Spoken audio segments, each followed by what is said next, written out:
I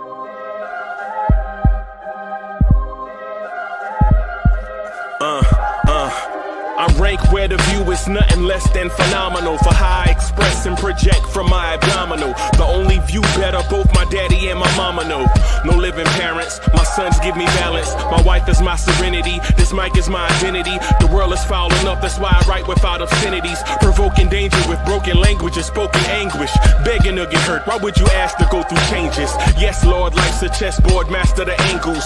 Control the tempo, be the one who holds the info. Acknowledge is just as deadly as machete swings. When spoken, the truth is as potent as that Medellin. While others swear the style is free, I just let it ring. Our time is undervalued, soldiers make us better kings. My fans on my shoulder, reaching after better things. Today I take the shot, for them I'd rather set the screen. My mama told me follow my dreams. My daddy told me get it by any means. Stand tall, make him bow to a king. But I've evolved, you can see the resolve. Look in my eyes when you speaking to God.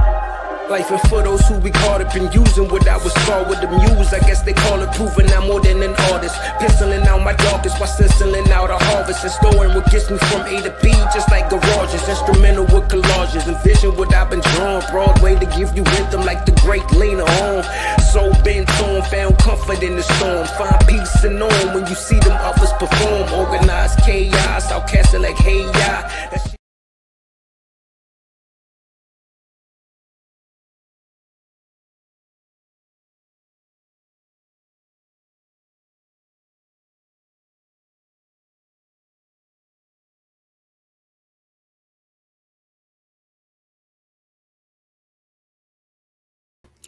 Yo, party people in the place to be. What's good? It's your number one chief rocking Knicks universe, your main man, Uncle Freezy.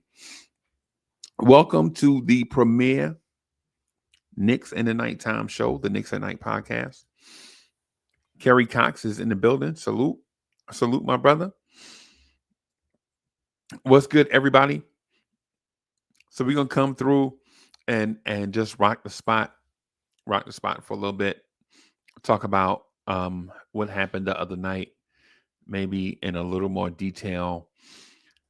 Talk about the future of Knicks basketball. My question is, man, where are we, man?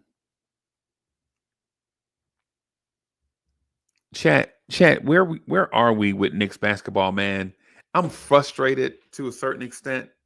At the same time, I feel like the front office has put this team in a place that we have not been in years. And so I don't want to sound like a what's the word I'm looking for? I don't want to sound like a one of those kind of fans, whatever that label is. A team, a fan that can't appreciate the team from one moment to the next. Cardiac Knicks is in the building. Salute. He says Knicks officially pretenders, not contenders. Carry on. Yeah. Kerry Cox says we are seeing the benefits of Cat along with the downside of Cat. Okay. Wadler's in the building. Salute Michelle Wadler saying hello to everybody. Yeah.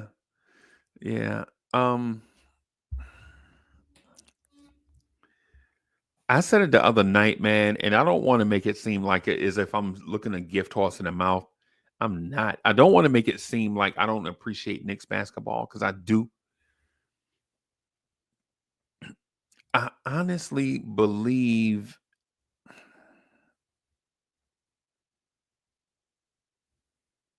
that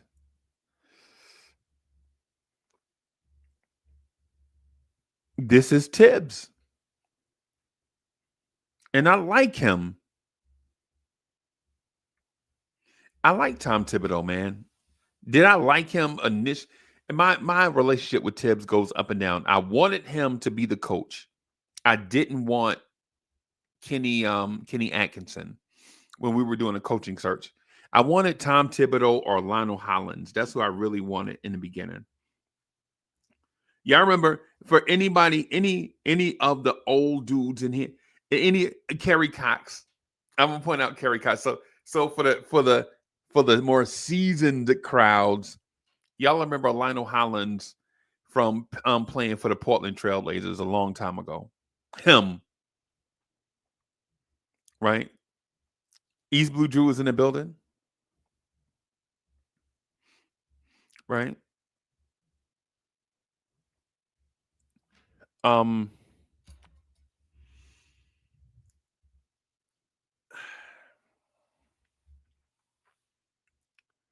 I so I like Tibbs as a rebuilder.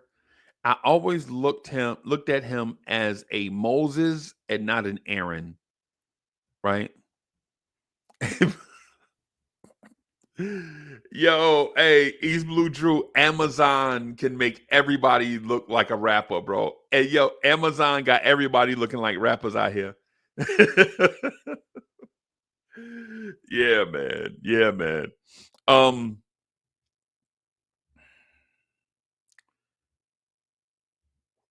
when I think about when I don't think honestly, I don't think you can keep blaming players. Like, so we've been going years and years and years and years and years with blaming the player. It's always one player is the reason why the Knicks can't win. It's always been like that, man. Yo, it's a Pat can't get over the hump. Melo can't pass the ball, right? It's always like one player. We always point at some point, right? Yeah, yeah, man. Yeah, man. A haircut. I just gave him a haircut. You know what I'm saying? Did he come through once a week for the haircut, man? I got him. I line him up. I'll either line him up or I'll line him up. Yeah, yeah, yeah. In terms of where we are, it seems like, man, we always blame the players. Traditionally, our fan base, we don't embrace certain things well. We always put everything that happens on the lap of the players.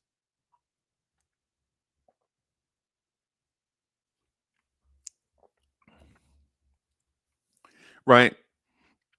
And so despite what we see from the coach, like I don't want to blame him because I made excuses for him early in the season. But these emotional losses, man, just get me with Tom Thibodeau, man. Right? It's yo, can we have a Thibodeau? Can we have can you beat our rivals, man? This is the thing. Like, we got Trey Young out here rolling dice on our logo, and we out here in the press conference complaining about referees, right? Trey Young out here rolling dice on our logo, and Tom Thibodeau is complaining about referees, right? As soon as I saw that, I saw that there were certain things during the game where I knew these were adjustments. I knew where the strategy lied with the way we defended. What happened was the first time we played Atlanta, right? Cat and Josh Hart got too far away from the rim, and it gave away the corner three because it was too much space for us to scramble to. So the Risachet kid killed us with the corner three, with 3-pointers, right? So coming into this game, we were like, nah, we can't give up that to them. We can't give up the 3-pointer to them from back there. So we gotta we can't give up the three, we can't give up the lob or whatever. And so you like, you know what, Cat, you can't give up the lob to Clint Capella all night, right? So just go out there and show and put a hand up. just to stay out of foul trouble, right? Stay out of foul trouble. And so that with that being the approach, right? Trae Young, no, you're not going out there to contest.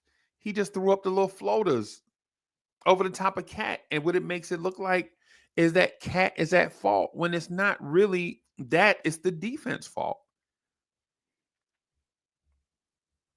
It's not Mikal Bridges, right? It's not Mikal Bridges because when you think about it, in theory, Trae Young was 8 for 22, right? But he basically only hit that floater inside the free throw line.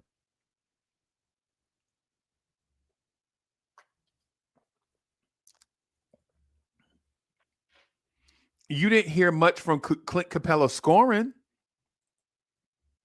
So we clearly did something right, but clearly we did something wrong.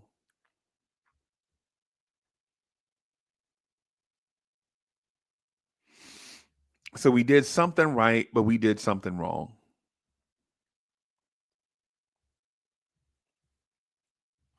And so what is it? Are we constantly doing wrong? To me,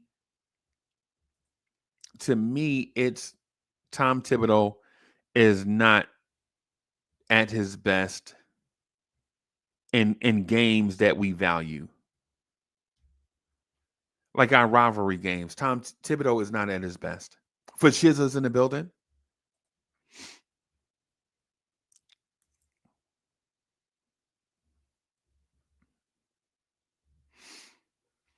I legit think it's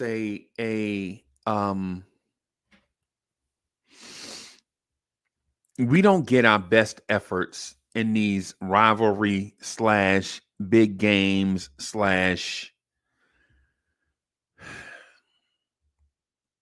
and I think that's a Tibbs issue. It's not an OG Anunoby issue. It's not a Cat issue. It's not a Jalen Brunson issue, right? It's not a Mikal Bridges issue, right? It's not a Precious issue. It's not a Deuce issue.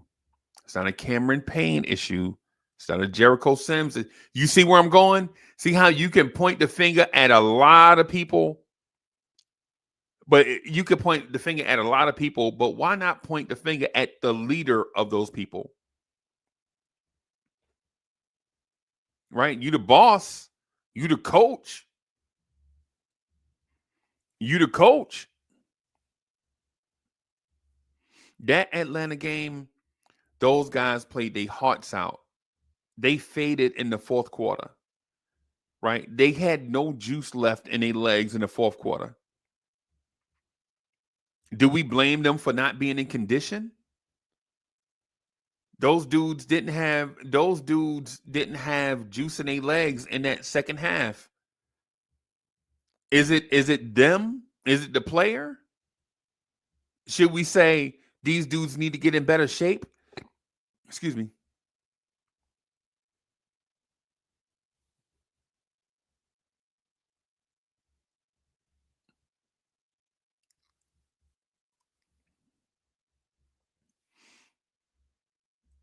I mean, at some point, we have to reconcile all of these things that we complain about at once. Hey, why are we not seeing the kids? Why are these dudes playing 37 minutes? How come we always fall apart in the fourth quarter? At some point, we have to tie all of these things together and figure out what the root cause is. What is the root cause?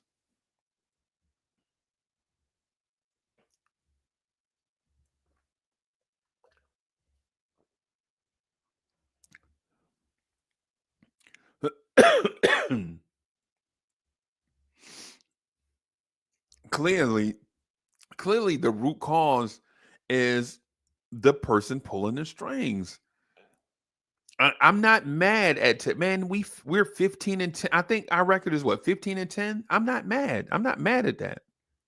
Yeah, we're 15-10. I'm not mad at that. I'm not mad at that. What I am frustrated with though is every time we have a big game,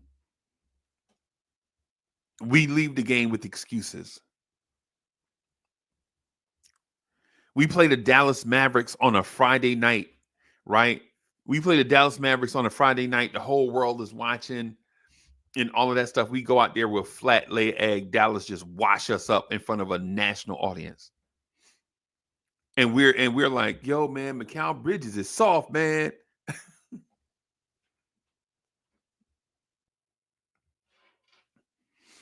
You know?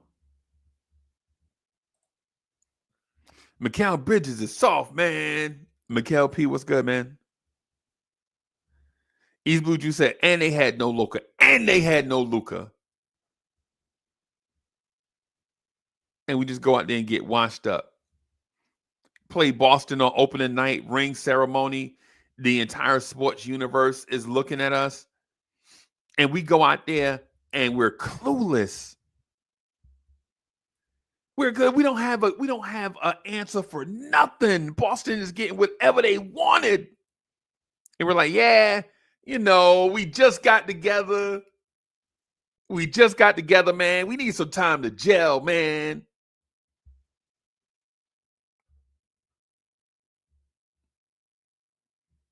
Last night,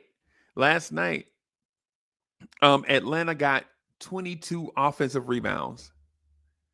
Right? Karl Anthony Towns legit had 10 rebounds in the first half, right? I think Cat had 10 rebounds in the first half. And we're like, nah, man, Cat got to do better. Cat got to get 40 rebounds. 19 rebounds ain't enough, Cat. You got to get 38 rebounds.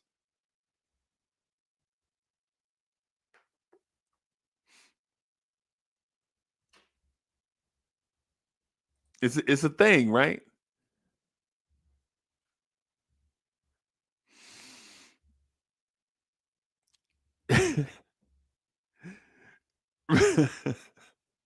Last night, somebody told me, right? Somebody was like, man, the rim protection was terrible, man. The rim protection was terrible, except for the fact that Atlanta shot 41% from the floor and the Knicks had 11 blocked shots. It's the interior defense, man. Uncle Freezy, I'm telling you, it's the interior defense, man. I know the Knicks blocked 11 shots, and I know they shot 41%. But that one layup they made, that's the whole problem. Okay. Right. And they shot 41%. Mind you, they were shooting 39%. And they stat padded at the end of the game when the game was over. They got like 3 alley-oops where we was just like,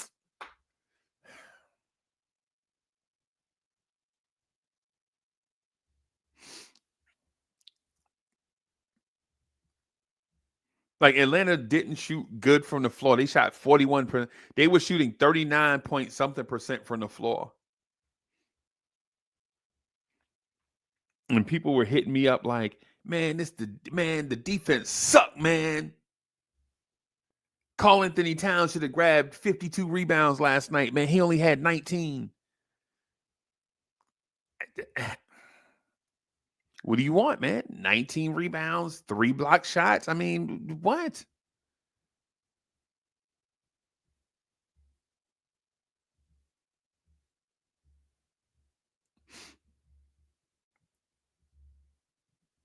I mean, what? At some point, we got to stop blaming the fellas. Yo, Mega is in the building. Salute.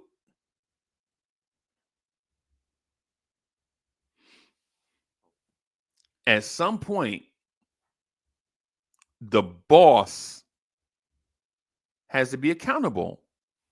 At some point, the boss has to be accountable. As fans, you can root for your team however you want. I'm not here to tell you how to be a fan. Enjoy yourself. Knock yourself out. Enjoy yourself. Knock yourself out, man. Have fun. This shouldn't be a job, right? This shouldn't be a job, right? This shouldn't be, being a Knicks fan shouldn't be a task, right? It shouldn't feel like a task, man. It shouldn't feel like a job. It shouldn't feel like something. It shouldn't feel like an obligation. But when you lose to your rivals on national TV over and over, bro, at some point, somebody got to go, right? Happened to Joe Girardi, bro. You keep on losing to the Tampa Bay Rays and the Boston Red Sox as the Yankees coach and see what happened. As the Yankees manager and see what happened. As a Mets fan, you keep on losing to the Braves and the Phillies and see what happened. But the Knicks, we lose to the Celtics, and people are like, "Yeah, cat trash." Right? We lose to such and such, and we're like, "Yeah."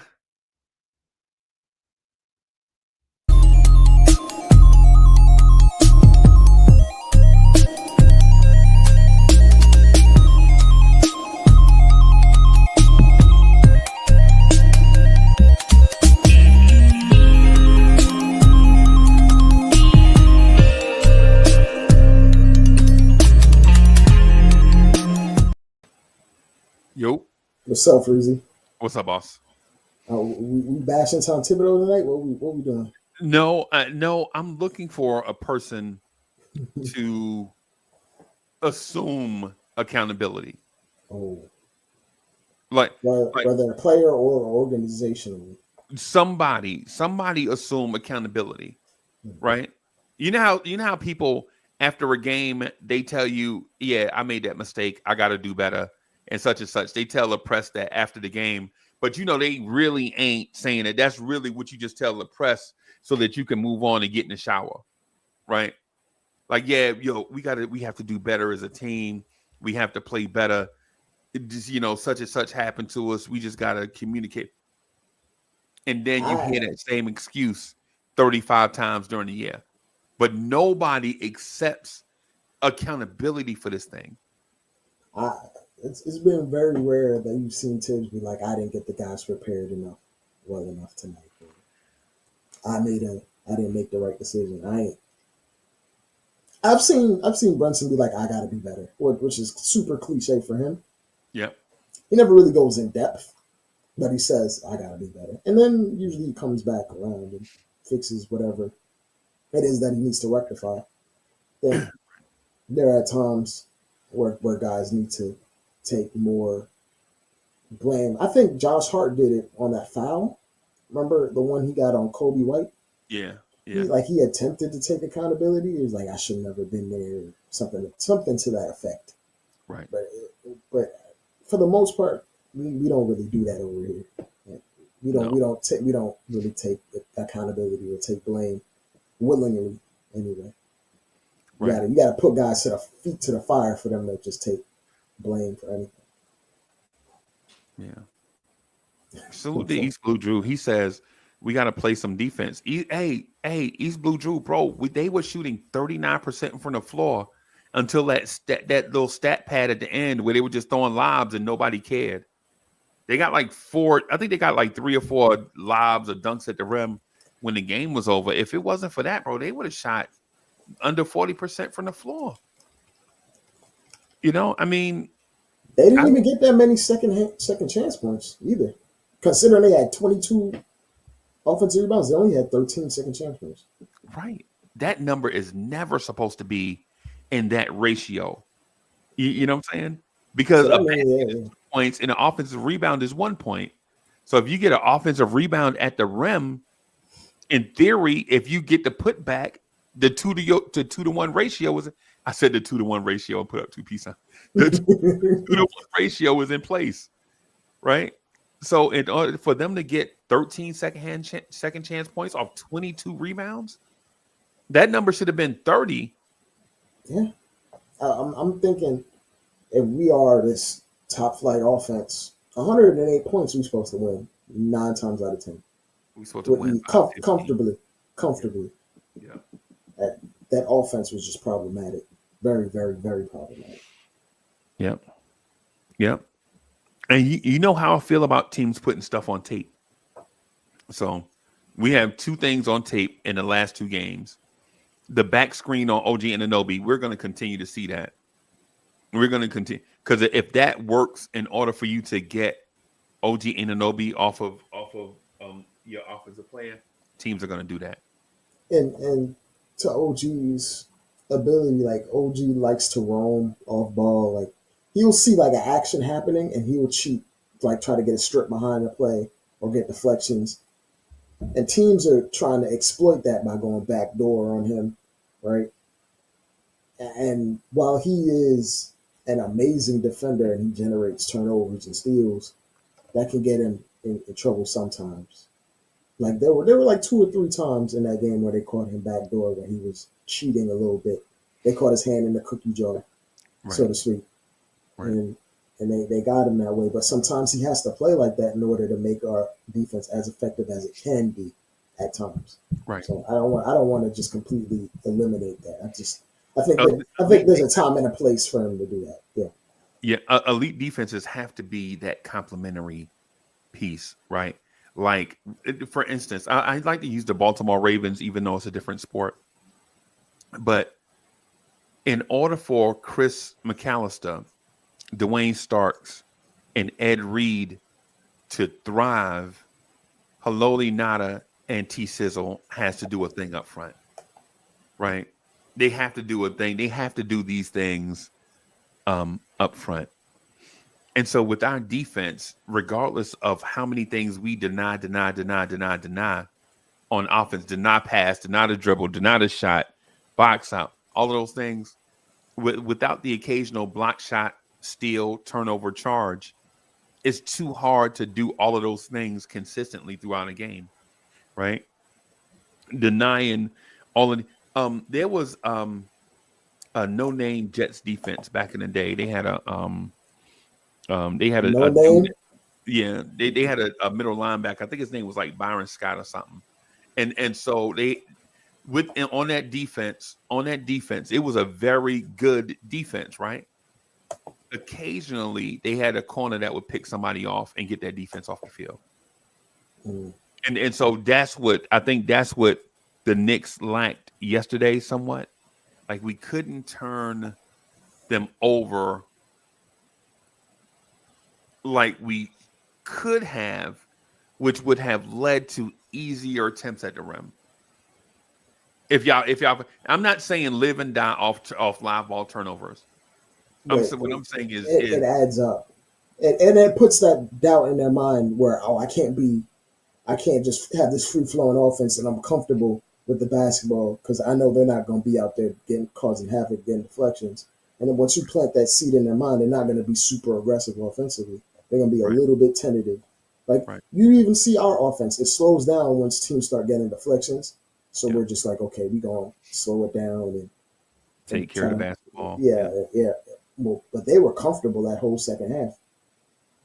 Even though they didn't necessarily, they scored 61 points in the second half. They were comfortable against that defense. And we didn't really switch it up. We were just like, okay, we're just going to let Cat run that drop. Now, the drop was effective the first half, but when you're talking about Trae Young, he's one of the best in the league. You're not going to show. It's like showing a quarterback the same defensive look every single time. You might be able to fool them with a blitz, a delayed blitz here and there, or you might switch out to a different coverage on the back end. But eventually, you're going to keep running the same stuff. Peyton Manning going to figure you out. Yep. You might have Peyton Manning down for a half. He going to figure it out. And he figured it out, and you ain't switch up. You ain't pivot. You just like, well, you're just going to run this drop anyway. Right. And sorry, man. I got low blood sugar, everybody. That's the reason why I was late. my Google commenter was beeping. I'm like, oh boy. But I agree with everything that you're saying. I really don't have anything to add. I was hoping that you can build on it somewhat, though. Like, unfortunately, we've tried different coverages with Cat in terms of like blitzing and coming up to the screen or the level of the screen or even switching a little bit. But we decided to not do that at all last night, which Okay. made no sense to me.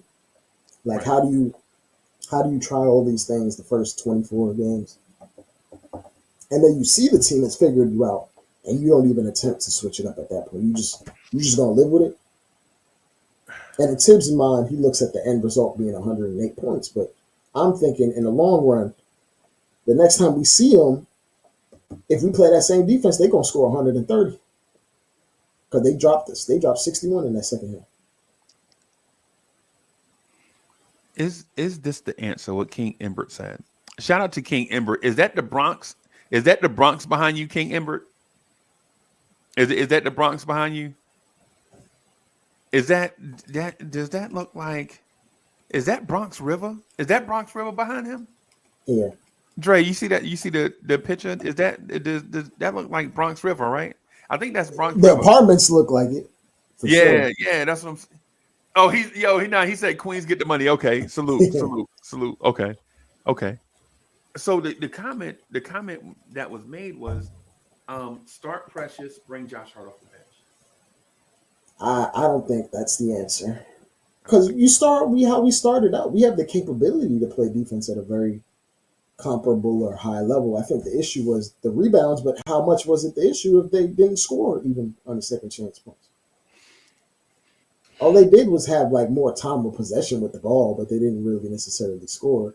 I think the issue is we didn't know what buttons to push, or we didn't push any buttons defensively in the second half. We just let them see the same look the entire time, which is Right, on coaching. That's not the players. The players are only going to execute what you tell them to do. right. And knowing Tibbs, if you don't do what he asks you, he's going to bench you. He gonna sit So you. He did it to Cat. He did it when Cat went out to contest the Trey Young floater that he made. Tibbs snatched him out the game. was that in the He, second half? yeah, in the second half. He in the second when okay, so And Cat is like, yo, I'm not going to just keep letting him get this easy floater off. And Tibbs is like, what are you doing? That's not our scheme. Let him get the floater off. right. And so and Dre, the thing about it is this is not new territory. This is not unmowed lawn right here, right? This is not unseen forest. DeJounte Murray ran the same play for years against us. Rub Quentin Grimes off, get to the free throw line, pull up for the jumper. Little 14-footer. Live with Yeah, him. Trey Young though is like he's not a jump shooter from right there. He's just gonna throw the floater because he's gonna be in that mindset. If he gets too close, I'm throwing the lob. Where DeJounte Murray is gonna pull up and take that jumper regardless, right? Trey is like, I'm gonna see how far he can come because if he come one step close, I'm gonna throw the lob to Clint, right? And we saw it. We saw that last night, right? This man goes out to contest, and Tibbs spins around like a ballerina and yanks Precious off the bench. And I'm like, come on, dog. You can't be. Come on. Can't be As, that rigid. yeah, come on, dog. Come on, dog. I mean, Unfortunately, Tibbs is a creature of habit. Even if it's not working, he's just going to ride it out till the wheels fall off. And the end game result says, okay, they scored 108 points. That was good enough. But in my mind, second half wasn't good enough offensively or defensively. yeah, second half wasn't good enough. Offensively, they did a lot of things. Or against our offense defensively, they did a lot of things that were a little new, right? Like, Yeah, it felt like we were passive on both ends in the second half. We just like we going through the motions. We playing it with the intensity like it's the first quarter. yeah, yeah. Anthony D in the building. Salute, Miguel Shout out P. to AD. Shout So out to the chat. yeah, but they legit contested our screens more so than you see. I think Atlanta maybe trying to shake that soft label. Like they were contesting, they were fighting at screens, which I didn't expect. Well, I don't think the Knicks expected that either. in order to fight against like the idea of being viewed as soft or whatever, you got to get the personnel. That team got like 6 or 7 guys at 6'7" a tone in their rotation. Right. And in order to not be viewed as soft and execute, you got to have the guys with the wingspans and the height and the size and the ability. And that's we played into it. And unfortunately, like they aren't necessarily the most tied up team in terms of rotation wise, in terms of stopping teams from shooting three. And OG got a bunch of looks tonight that night, and he just wasn't hitting. But if he's not hitting, you got to pivot to something else. And we're just like we just gonna let OG shoot as many threes. If he makes them, he makes them. If he loses, I think they did though. I think they did. It just wasn't pronounced. What do you mean? I think Josh Hart was slightly more aggressive because I don't remember all of his shots, but I saw Josh Hart take 2 slightly contested threes. And you and our beef with Josh Hart since day one he's been here, that if a shot is slightly contested, he turning it down. He pump faking. He attacking the imaginary closeout. That's the thing we used to say.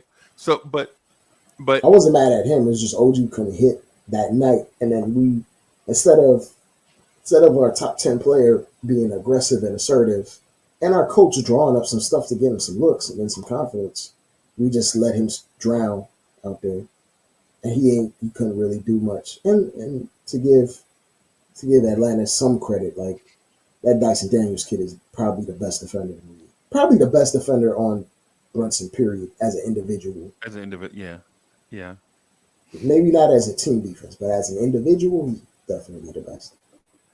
That's what I've seen. But it wouldn't shock me one bit. The next 3 times we see him, Brunson lights his ass up. Like every time he takes it personal when he struggles against particular guys, or he has had a bad game against him, and he goes in a lab. And it wouldn't shock me if he just starts studying tape on how to attack him, just specifically just him. And he comes out with a whole different game plan in terms of just attacking him, and instead of how he normally plays. Okay. I felt like Josh was more aggressive. I do think he got lost. He also got lost at times on defense. I don't think it impacted the game though. In a sense where Josh getting lost at times hurts us at the rim. And it's easy. And I probably speak to this too much and I shouldn't. It's one of those things where in today's NBA, if you pull their rim protector away from the rim, if they have a guy, because Golden State does it twofold. Golden State protects the rim with wings at the baseline. Right, that's their design, right? A lot of teams rotate though. Like when one guy leaves, another guy fills in for the space that was occupied, and that's what happens around the floor. I feel like maybe that should be, and I know this is it's too late. We're already, can you believe it's 25 games already? Yeah. So we're like past the quarter mark already. So in order for me to say, yeah, they need to scrap the defense. No, we're not past it. Well, yeah, we passed the quarterback. We're pushing on the third. We're pushing on the third of the season. Yeah, that's what I mean. Like I think we're too deep into the season to scrap everything and start all over defensively. I think there are certain things we can do better, and we don't typically practice. And I think this gap, because of the in-season tourney, we're going to get some practices in that we typically don't have the time to. It's like a mini All-Star break because we have these few days off, and then after the Orlando game, we have like 3 more days off. So I think there are things that we work on, and we'll start getting better and keying in on. But we've experienced good defense. We've seen it, even within that basketball game itself. The problem is we have to figure out multiple good defenses, if that makes sense. We need to have multiple schemes for different scenarios. And Tibbs has to be willing to switch it up when he needs to. at the beginning of the game, that scheme was perfectly tailored and it worked and it confused Trae Young, and then Trae Young eventually figured it out, and then we had no pivot defensively after. Right. Or he didn't try. We had a pivot, but he didn't try. Didn't try. Right. Yeah. That's my frustrating part to all of this. The frustrating part to all of it is that I think we have the personnel to be what Knicks fans think we should be. It's just these games here. Like you remember the Friday night game we played against Dallas, right? Mm-hmm. Where they don't have Luka, right? And we just come out and we're like, we just feel like losing. Mm-hmm. Like no life, no fight, right? Whatsoever. They just don't do Flat jumpers, just no intensity, just right. and then because they had like versatility, they were having a bunch of guys doing multiple things, and Najee was looking real good that night. And I gotta remember, them dudes get paid a lot of money to be good too. Indeed. And I want to respond to something that AD said. We didn't see Cat on the low block at all last game. When we should have been using that to leverage that to get looks for Brunson. Right. We didn't see that at all. Right. When That should have been what we saw. like when the offense stalled like that and you're not getting shots from your role players, hello, you got a 25 and 13 guy, all-star, can score from literally anywhere on the court. Get him the ball on the block. Let him do something. He'll get a pass off. He'll get a good shot off. Because Capella cannot guard him without fouling. No, Capella ain't guard that man. Oh, Kongu for damn sure cannot guard. He's too small. He's too small. Right. And we didn't see that at all. And we let them off the hook. They let Trae Young hide on Mikal for a lot of the game. Yeah. When earlier in the season, Mikal would have went to his post, got his little turnaround, little 13, 12-footer off. We just let that man chill for a lot of the game.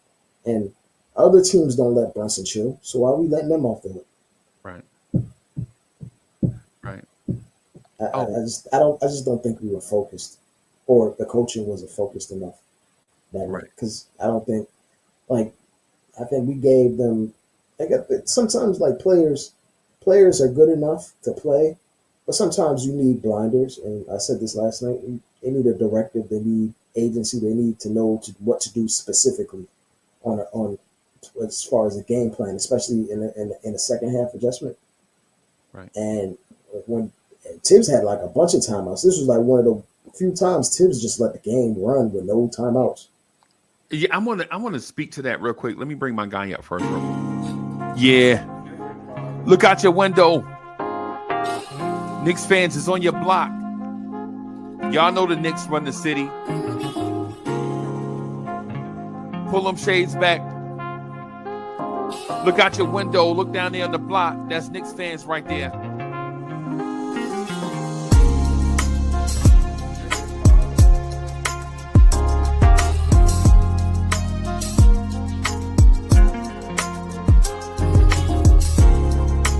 It's about that time. It's about that time of the week where you get ready for your work week with the man that is so smooth he does not require a chaser. Your main man, the real Anthony D. And your main man, Jersey's finest, the hood representative, Uncle Freezy.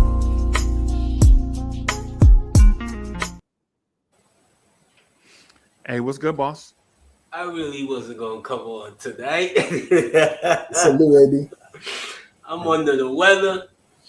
Yeah, Salute. Man. Salute, man. My man,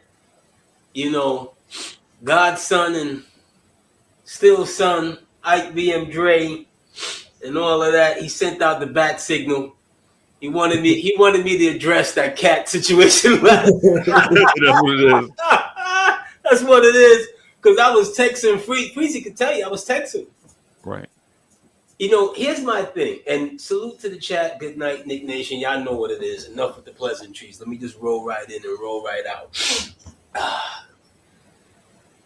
you can't have a situation where your all-world center, who is your matchup problem to any team every night, you got him falling in love from 25 feet.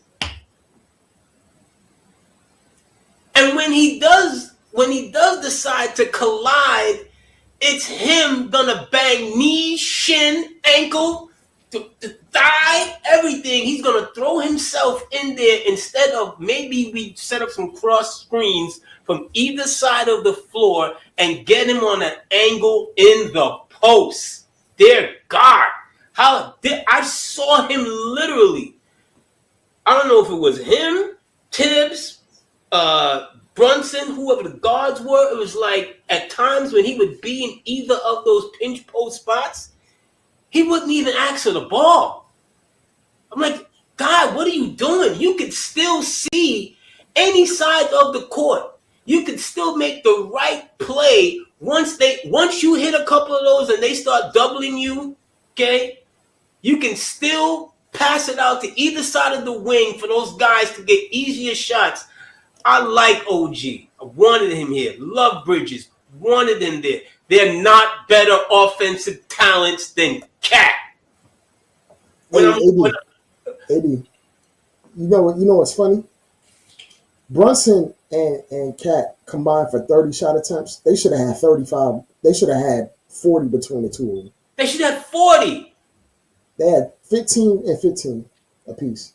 And they that don't make no sense to me. Me personally, if OG ain't got it in the first half, third quarter, hey, look, man, the whole offense is Brunson and Cat the whole fourth quarter. If they lose, so be it.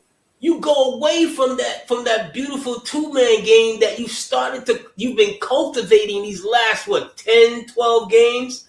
All of a sudden, it's not good enough anymore. You're watching, and I said this the first time they played Atlanta, and I was like, you know what? They're going to be a problem because this Daniels kid, when they throw him on Brunson, it's not that he's Scottie Pippen out there, but his length and his height bothers him. Plus, he doesn't go for no fakes. He don't go for no fakes. He's a ferocious defender. So, if you're going to want for Brunson to still be Brunson, it's going to have to work a little harder. He's going to have to go through one or two screens, right, to get the ball back. And if you're running the two-man game, guess what? The center hits him. Naturally, the center is going to put a body on him to get him off so Brunson can get his shot or the pass to either side of the wing. Like, I'm watching that, I'm like, come on now. At some point, when are you going to tell him to get your big behind down low? He gets low and they don't give him the rock at that too. But you got to scream and holler for it at that point. You got to demand it. You have to absolutely. I need it right here. I need it mellow, Ewing, that area right there. This is where I need this right here. Okay, when you're in the third quarter and they were up 15, 14, something like that. Yeah. You're doing the other team a service by launching threes. You're launching threes, and in no time, not only did you get tied, they sped right past you. And once they sped right past you, the things that we're asking for Cat to do, Hunter came off the bench for Atlanta and did it to us by posting up our little guys. Hey, you know what makes no sense? McHale was in the game and Tibbs had McHale on Trey. Like Deuce ain't the same size as Trey. How does that make sense? Did you see that? Yes. McHale should have been on Hunter. We already know Deuce is the better guy on ball anyways for guards. So why do you even? It just made no sense. Deuce is 6'2". Daniel is screaming out, he can't guard me. Because he's 6'2", and this guy's 6'9". Built like he's 6'9", 240. Big dude. And you trying to save time and do what? To make a small ball offense at the time that was not working? So defensively you were going to suffer anyway? I'm not killing Tibbs for one game, but it's just some of these little things that sometimes makes me go back and watch old Bulls games and old Timberwolves games when he was the guy in those playoff moments, and that Miami game 6. I'm like, yo, dude, you cannot be this stubborn when right now it's fun in games. Okay? It's fun in games on the journey to get there. But you can't be this stubborn when we're there. Like, you should have learned already. These moments you should have learned from. Like, there has to be a stop at a time. You can't watch. Yes, because someone said something the other day, and I said, you know what? Cat doesn't realize this because it's all love and glory right now. You pointing on the Knicks jersey and all of that. That shit can turn. Okay? You keep it up. You keep it up out there firing from 30 foot. You keep it up, and you watch. You will watch. It will turn on you, buddy. I'm not even mad at him firing away from that, because that's part of his game and that's what makes teams overreact. But in that same token, you can't have that many shots out there and only take 15 for the game. In a game like that, when your role players ain't got it, you need to be on the block. You need to at least have 5 post-ups. Matter of fact, that's the game that Brunson and Cat go both take 22 shots together. Like that. We done seen Brunson and Randall, when they have it going together, they both end up taking 20 shots apiece. 22, 23 at times. At that point, you rely on your stars. And we like acquiesce to just letting OG take a bunch of shots that he could hit, but he wasn't hitting. After the fifth, after you go 1 and 5, hey, look, man, time to get Cat to rock. Yeah, but some of those shots that OG was taking, Dre, was shots that they were shots that you would expect Brunson to take. And I don't mean the amount of shots, I mean stylistic. The stylistic parts of the shots. Fadeaway threes. Yes, I'm like, who are you? That's Tatum. Oh, that's not you. OG, you taking fadeaway threes out the corner now? Yes, I'm like, but no, that's not you, buddy. You're off ball. We get you the ball in the open. You do your little magic when you're splitting around guys. You come and surprise, and your athleticism. And next thing you know, bing, bang, boom, it's a 2-pointer. All of a sudden, I'm looking at you. I'm like, dude, they didn't get you to try and all of a sudden be Bernard King. Right. That's not you. That's not your role. Bridges, that's not you. Early in some parts of the season, and don't get me wrong, he's been on a very nice stretch, right? But you've also forgotten that when you got a mismatch, you're not calling out mouse in the house. How is Trae Young not getting cross-screened and posted up? How are you not? Trae Young is 6 feet tall. It's a little guy. How are you not bullying this dude? Right. They put him on McCall, and McCall ain't. Earlier in the season, McCall would have got his little shot or post up. I don't know. Like we didn't simplify the game at all. We didn't go to our advantages, and I think because they had back in their mind early in the season, they were going to the switch too often, and they were isolating too often. But in this particular game, if your jumper ain't going, look, man, get your mismatch. And that boy cannot guard a soul, and we just let him off the hook.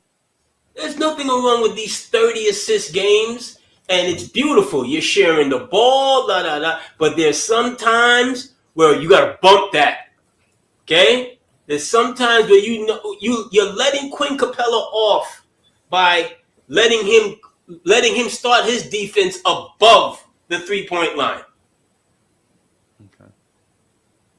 See what I'm saying? It was driving me mad last night. I'm like, yo, you're losing this game. And another thing you're losing this game, you guys are like, you're over-rushing it. It's like you are playing as if the game was over in the third quarter. Everything was like over-rush. You get a tap, a free ball. Everyone is like running to everyone is running to one corner. They make a pass. No one is in position because what? 3 guys done ran to one side of the court. 2 guys done ran to the other side of the court. Like, yo, that's not basketball.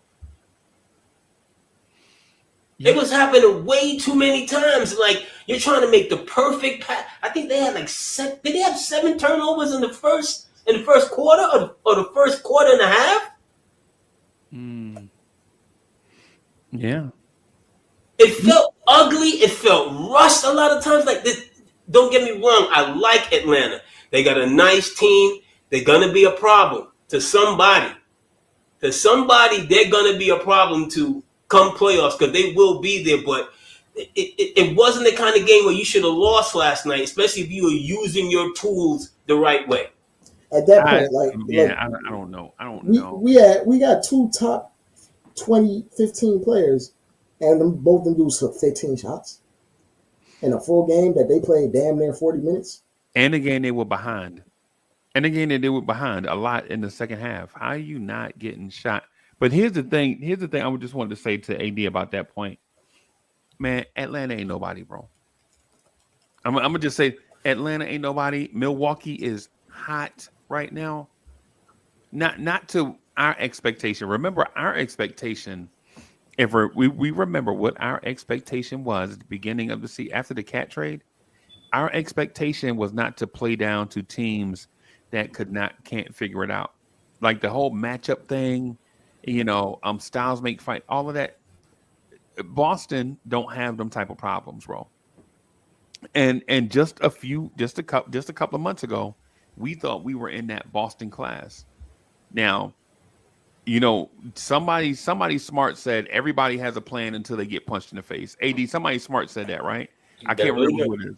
Mm-hmm. Right. But now that we realize that we're not in Boston's class, everybody that beats us, we're like, you know what, man, maybe they had legit Carl Anthony Towns was pointing to his Knicks jersey after we beat the Toronto Raptors.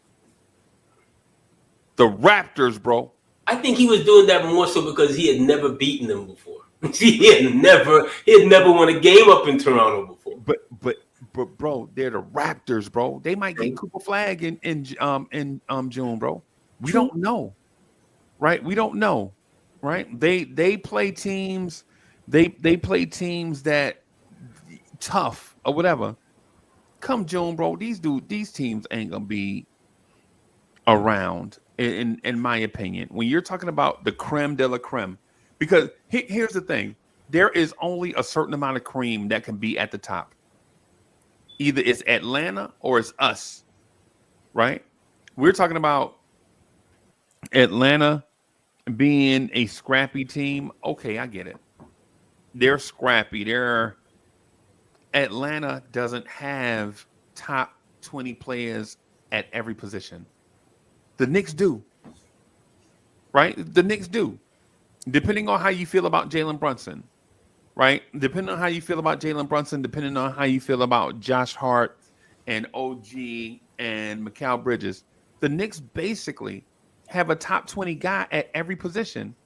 Atlanta ain't got that, bro. Right? Atlanta has a coach that will experiment and try stuff, though. Right?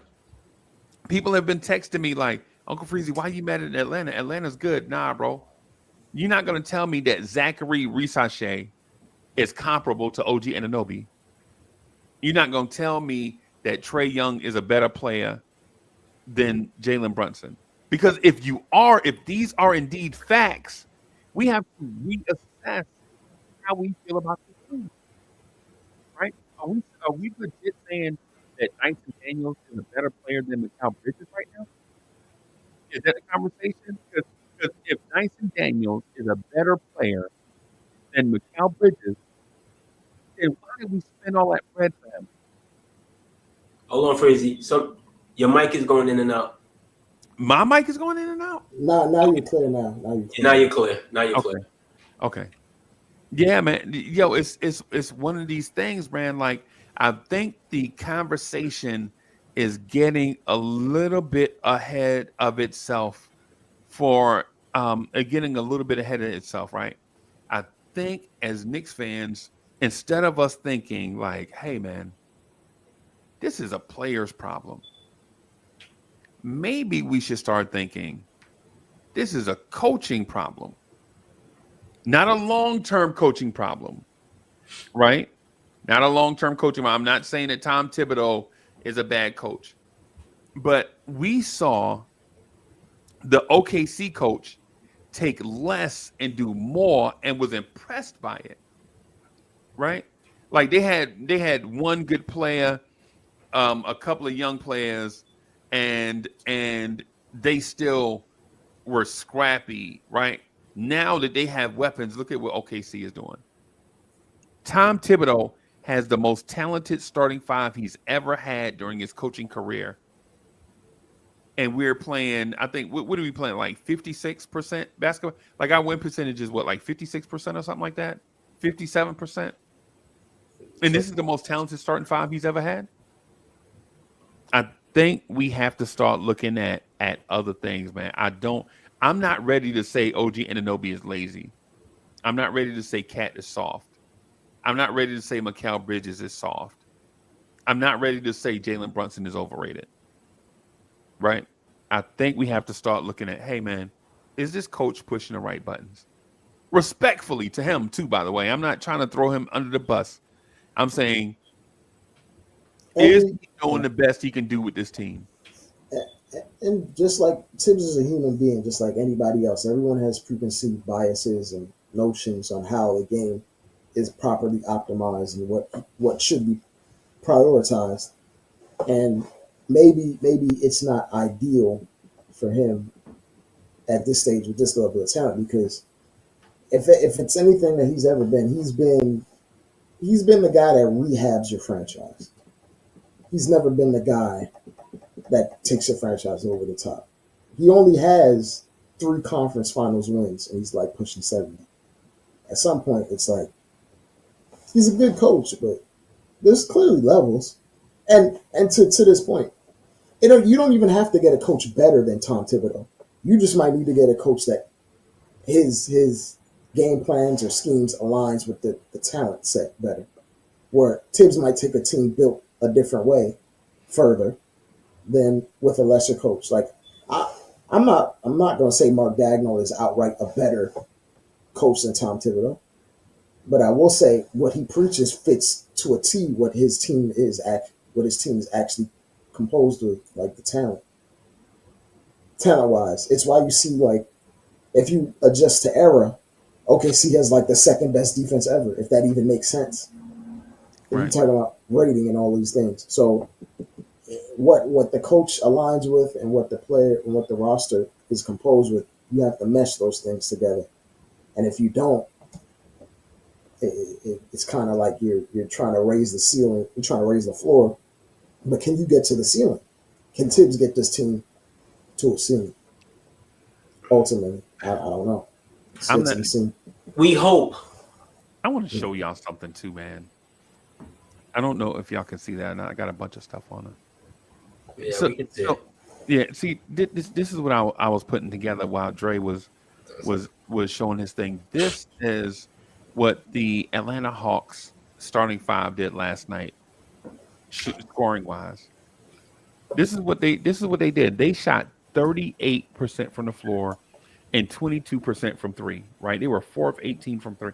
This is basically, in theory, the starters versus the starters. You know, every starter didn't play against every starter all game long. You know, there was a mix, but this is basically their stats, their final stats for the game, right? You had 2 guys shoot 8 for 20 or worse.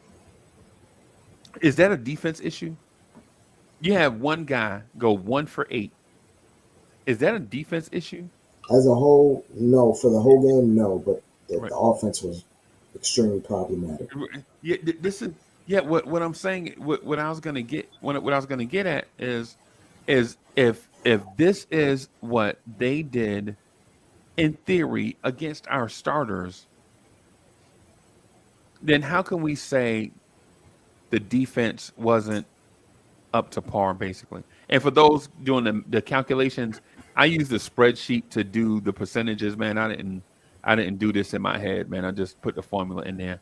So if it looks funny, it's because of Well, in a lot of moments, Freezy, it was a defense issue, because when you bring the game back down to 2 and 4, right? And Atlanta calls a timeout, and Atlanta comes out of the timeout and goes on a 9-2 run. It's almost like that climb that you did and you slid all the way back down again. It's like it's going to be a worse time to try and climb again. And then when they tried to do it again, now it was inside of 2 minutes. And I can't remember who hit that big three, but I just remember me just turning my TV and walking away. Like, I wasn't going to watch anymore because I knew this was done. Yeah. See what I'm saying? So in moments, yeah. And also in moments, Atlanta was tougher than them. A lot of moments, Atlanta was tougher than them. Real tougher. They were bigger. And let's keep it a buck. The referees held on to their whistle last night. Right. They let the players play. So they allowed them to settle everything on the court. And Atlanta took it away from them. And Tom Thibodeau cried. He whined. I don't have respect for Tibbs when he do that, bro.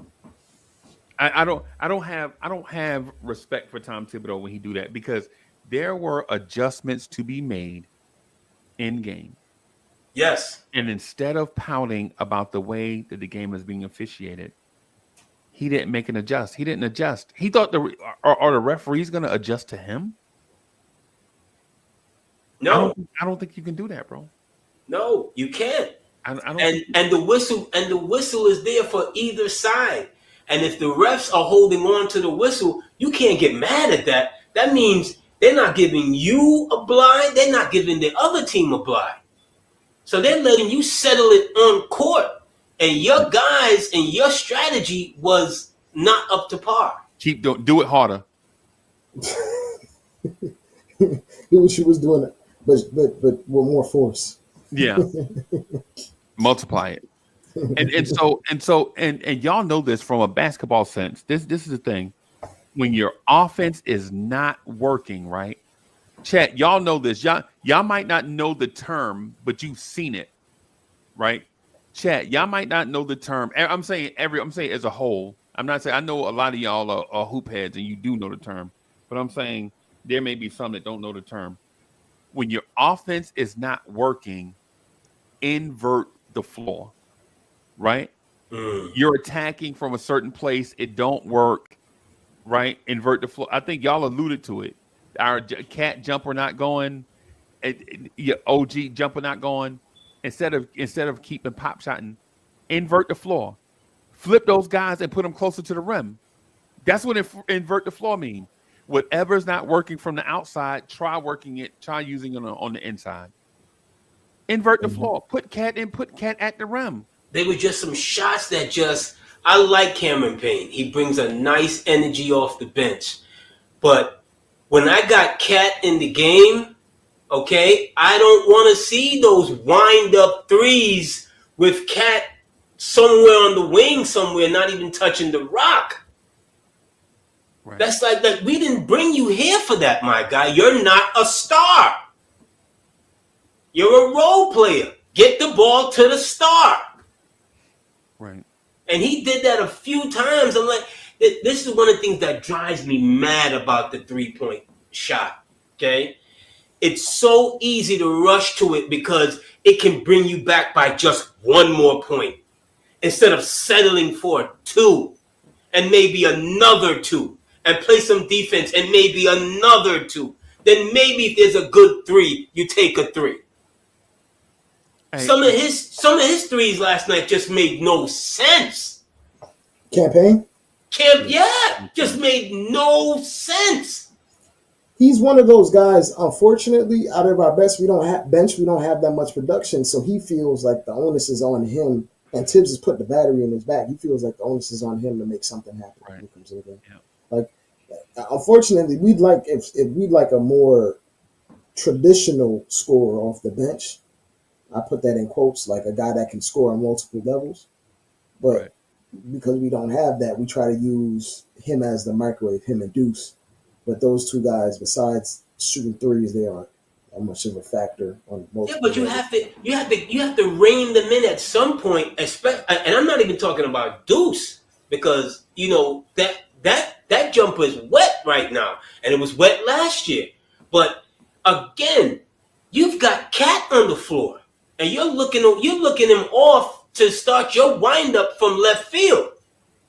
Cat on the floor, and they got a Kongu on him, and he is 6'8". Yeah. And we're talking about having Cat spread the floor at that point, like yo, your best advantage is in the post. They have nobody to guard that man on the block. Right. A block or a created three is going to happen out of that. I mean, a foul, a layup, or a created three is going to happen out of those touches. Right. And that's what happens when monkey see, monkey do. When everybody all of a sudden want to do that 5 out. Right. Like you have to be able to be like, come on, man. We got Cat. They don't. They wouldn't pass the ball to Quinn Capella. I like Quinn Capella. Always have. I remember when Houston literally listened to those two dodos and traded him to put a 6'4" man at the starting 5. Yeah. Are you talking about PJ Tucker? Yes, and I like Tucker. But Tucker was never going to be a starting 5. But because they wanted more freedom in the middle, they decided that, well, we don't need 10 and 12. Let's just move. Anybody can do that. Anybody can get 12 rebounds. Well, we see that, what's his name? He averaged a triple-double. So therefore, if he just works a little harder, he can make up the difference on the rebounds. You can't teach 6'9", 6'10". Good 6'9", 6'10". How about that? Right. So if you can't teach good 6'9", 6'10", you damn sure can't teach good 7-footers. I think the thing that gets kind of lost in this is we hunted mismatches too much earlier in the season at the detriment of good offense, and then now because of that we have like PTSD and we don't want to hunt mismatches again. I'm sorry, on a night-to-night basis, you got to be able to decipher what works and what doesn't work. That's how the playoffs are. Some night you got your jumper, some night you don't. Pivot. What's your pivot? What's your next move? Right. And we just sometimes we get stuck. Like even to a fault, Brunson gets stuck in that mindset where okay, I need to be a point guard. Last night you ain't need to be no point guard. You need to be ball dominant, get out of my way, run that 2-man action, and get some good looks. Right. Ain't no way Brunson and Cat took 15 shots apiece, and OG took more shots than them. No, you playing into their hands at that point. What's the point of having two guys that average 25? I don't care if it's super efficient that they get to 25, but hey, sometimes efficiency got to go out the window. Sometimes it's, hey, I'm taking 24 shots tonight. Do something about it. And he was doing that all last year. I think it's like they both scared to step on toes and they too friendly. Like, yo, bro, you put in too much work. You put in too much work to get your skills to that particular skill set. Some nights you gotta be like, yo, OG, I know you got your little contract, you play well. Look, man, I'm on a max. I'm gonna show you I'm on a max. Right. Give me the ball. Move. Right. Yeah. I mean, it was just too much last night, and I try not to get too up and down about regular season games, but last night just bothered the heck out of me, man. It's because it was Atlanta. If we had lost to like Orlando, it would have bothered you, but it would have been like it's just whatever. If we'd have lost to Boston like that, yeah, if we'd have lost to Boston like that, yeah. Yo, y'all Boston hate stems decades even further than me. Yeah, see, if we'd have lost them. My Boston hate stems about as far as because when I grew up, Boston was trash. Yes. And then they had the big three, and I think they blew us out by like 50 in a preseason game or something like that. And in the regular season game. Let's not forget that. And I was just like, oh no, I can't live like this. Yeah. The thing is with this is AD and I have seen this movie right about 30 times, and the Knicks fan base wants us to watch it again for the 31st time. We know how this movie ends, right? Tom Thibodeau, unless something drastically changes, Tom Thibodeau is not going to be a guy that's going to be able to overcome an obstacle when he's challenged, right? He is one of those that if you give him a runway to overcome small challenges, he'll do that. He'll get this team to 50 wins. I ain't even worried about this team winning 50 games, bro. I already know this team is going to win 35 more times this year. I know that, right? Where my consternation, where my pause is, right? Where my moment of separation from reality is that I understand that if he's losing like this in the regular season to a team that's considered good because he's not adjusting, what's going to happen when you get him in the ultimate adjustment from quarter to quarter, from half to half, from game to game in a series? Is he going to make adjustments? No, because he's showing you in a regular season that he trusts a process, right? He trusts a process. The process to him is more important than adjusting in real time. And it's hurt. Hey, man, Freezy, it's wild. We basically were up 3-0 on the Pacers. We lose that one game, and it spirals out of control from there because we ain't really changed nothing. We was just going to do the same thing. Even though we had the injuries, obviously that affects things, but it felt like it was the same process over and over, expecting a different result. And they adjusted to what we were doing, and there was nothing for us to do at that point. And that's his track record. And I'm not going to be a hypocrite. I like Tibbs as a coach because I just remember too vividly what it was when he wasn't here. But we're not there anymore. No. Yeah, it was respectability. He gave us respectability. He gave us respectability, credibility, all of that. Gentleability, he gave us all of that. Right. You know what I mean? He really did, but we're not there anymore. You know, we're in another place, and it makes us look back at, okay, could he have done something different in Game 6 against Miami? You better believe he could have. Oh, for sure. You better believe he could have. Right. Okay? When he lost that 12-point lead, and when he took Brunson out of the game, and if there was ever a game that Brunson should have played from start to finish, it was that game. Right. He didn't need no rest unless it was something that we don't know about or whatever. He didn't need any rest in that game. The way how he treats Josh Hart was the way how he could have treated Jalen Brunson in that game. Right. We've seen it.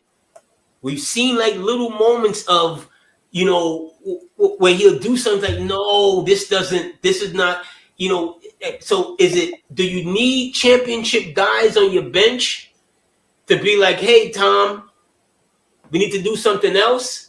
Do you need more championship players in your lineup to fight with him and say, no, we need to do something else?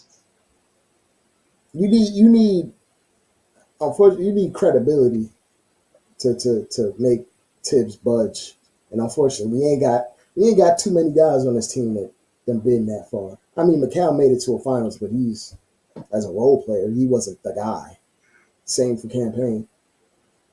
It's like if you take a step back, it's like Tom Thibodeau is pushing 70. He's been coaching for a long time in the league. He only has 3 conference finals wins, not series wins, games, like actual games. Yeah. Let me bring my guy up.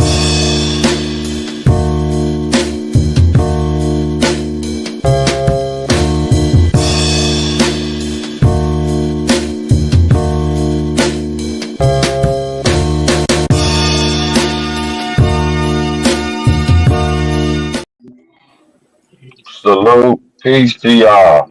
Peace. What? We get to see Drake's face. Oh my god, yo!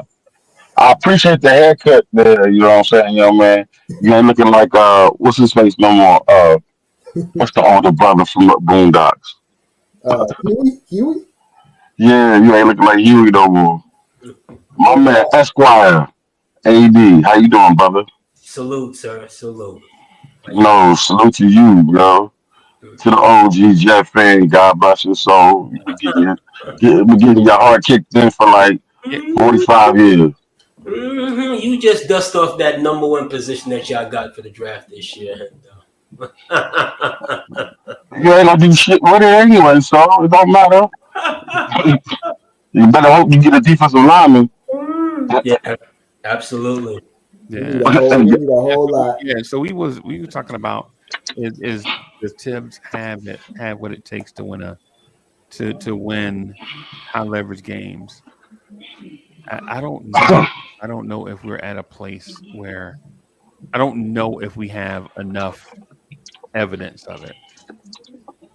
I'm, I'm gonna say this. There's no proof of it.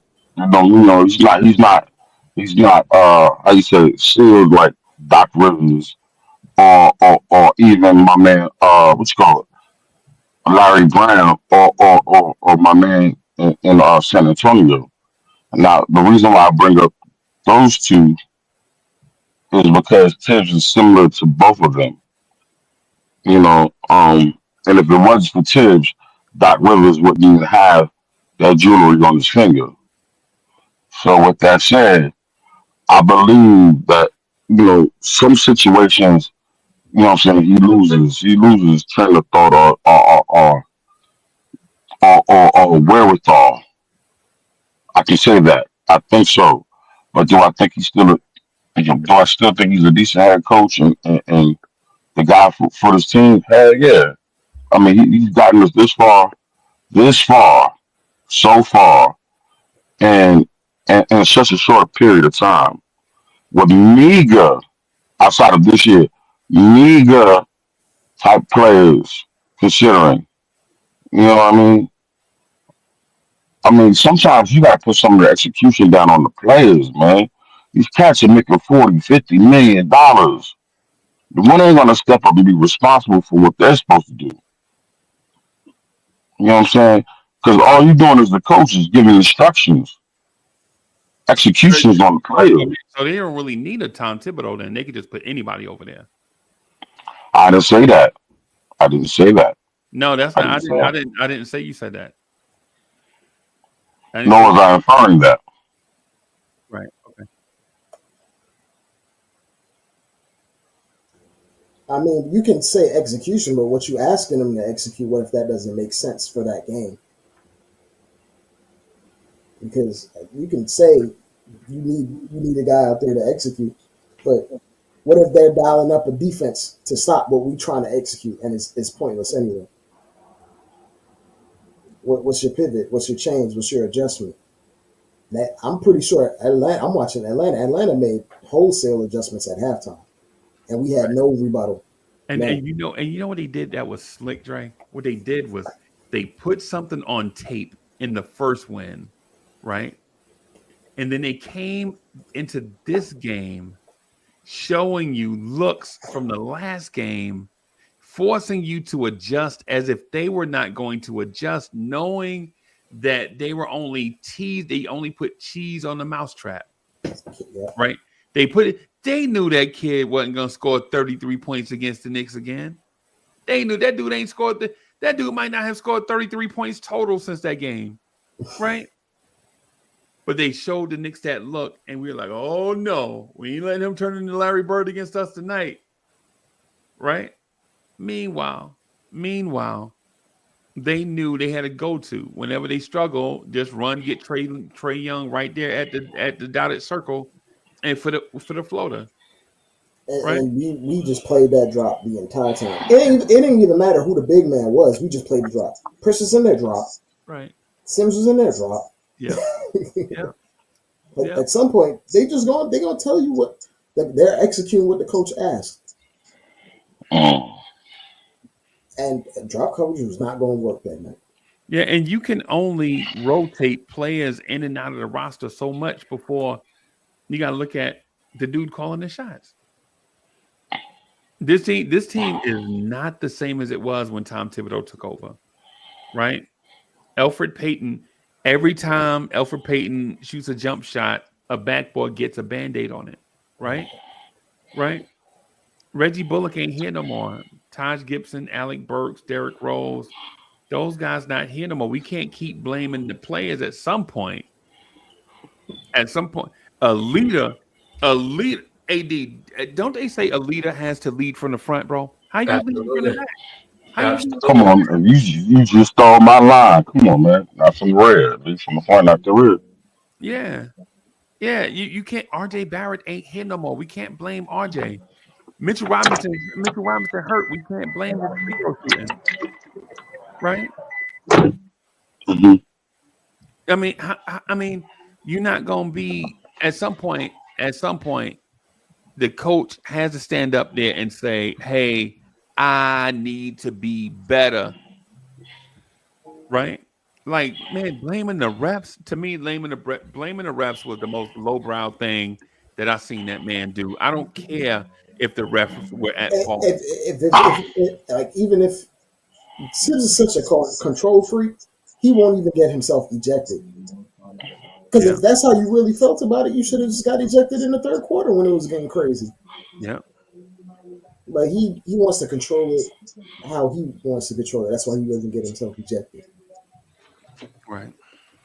Because as soon as he gets ejected, somebody else has to take the controls and man the ship. And I feel like he's scared if someone comes in and tries different things and it works. It might look bad on him. Right, right. Mm. Mm-mm. If, Boy, if it's I don't, one, if, I don't if, know, I don't know if you reaching or what, but wow, that's an interesting point you just made. if it's anything, Tibbs has been a control freak from day one at any place he's been. Right, That man ain't been ejected one time, but he's steady in the ref's ear. So he knows exactly what buttons to push, right. but he And so knows not to get ejected. Because if it was like that and you felt like the refs was just completely against you from the gate, then get ejected. Then send a message. But he don't want to do that. yeah, yeah. I would say with the complaining about the refs thing is this, bro. You were out there legit for 2 hours. You were out there for 2 hours watching this, and you did not make an adjustment but complained the whole time. So are you gonna coach or are you gonna be Karen? Right? I mean, it's at some point we gotta be bigger than these Lee, we gotta be bigger than these moments, dog. We can't Exactly. we can't under Tibbs, we just can't overcome these moments, man. Hold on a second, but Freezy, I'm saying this. I agree with you what you just said. We got to be bigger than these moments, but it's not just Tibbs. It's also to the players. You know what Which I'm saying? which players? You talking about RJ and quickly? I'm talking about Well, I'm talking about the Gibson. current leaders, the current go getters, the current money makers, the current people who are out there who are supposed to be setting this or abiding by the standards and trying to exceed them.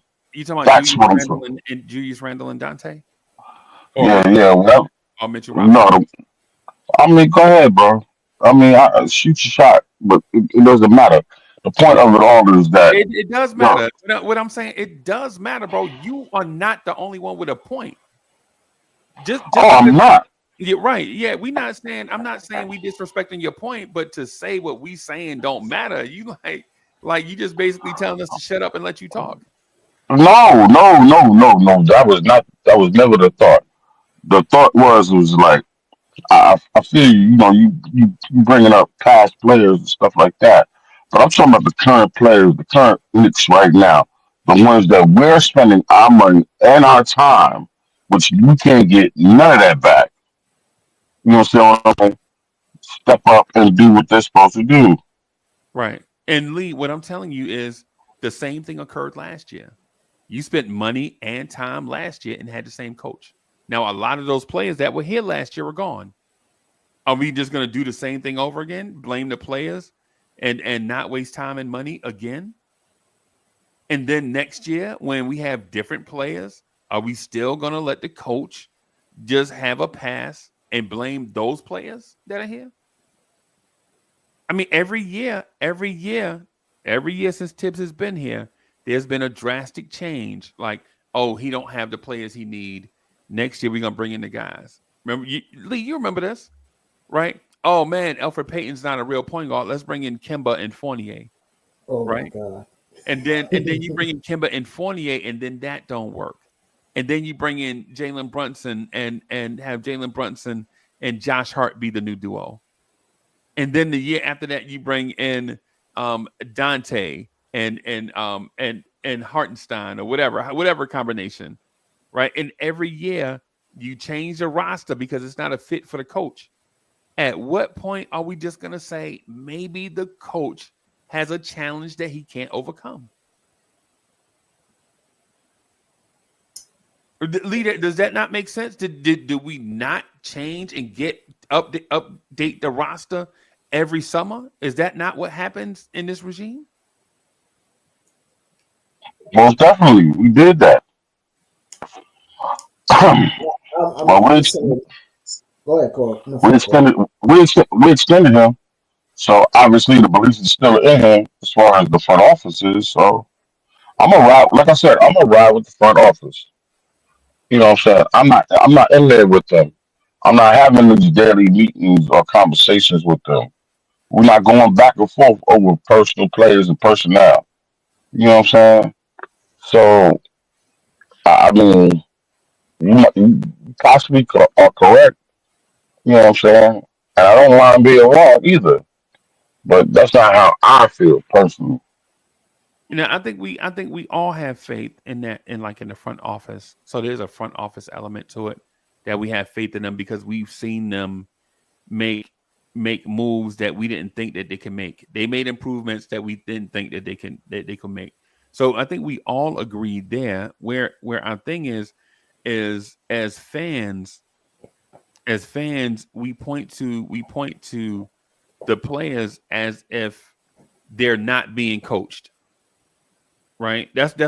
You've seen it. You've seen it yourself. Like as fans, when the players don't execute a certain thing, right? If they don't execute, we're looking at the process of doing it, right? We're not thinking about the process of them following an instruction to do it. They have instructions. Who do those instructions come from? The coach.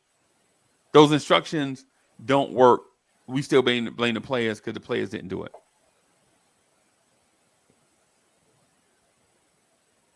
Because if that was the case, we'd be the Brooklyn Nets when Kevin Durant said they don't need a coach. Who was that? That Kyrie that said they don't need a coach? It was Kyrie. Yeah, we'd be like the Brooklyn Nets, bro. We don't need a coach, right? We can go out I here thought that was KD, but still. either, It was Kai. It was yeah, Kai. yeah. We be like the Brooklyn Nets out here. We don't need a coach. We just keep getting a whole bunch of no name dudes, just run them in here, just so that the inmates can run the asylum, basically. It, And then when they get tired of taking all the owner money, they'll be like, "We want to go play somewhere real." it's we gave basically Tibbs is a chef. Is he a Michelin caliber chef? But we gave him the ingredients. There's a lot less capable chefs that can make a hell of a meal with these ingredients. I don't think you need this. Hey, he made a hell of a meal last year No, no, with no, the no, no, meager ingredients.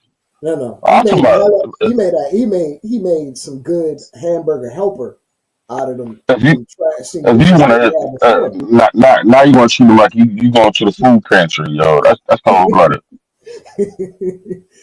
But it's like he can he's Tibbs is like when George Washington Carver made a billion things out of peanuts.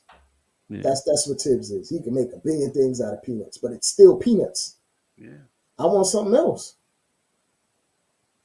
I'm tired of the peanuts. I'm tired of it coming out and it's peanut flavored, bro. I want something else. I'm moving on. I want a different meal.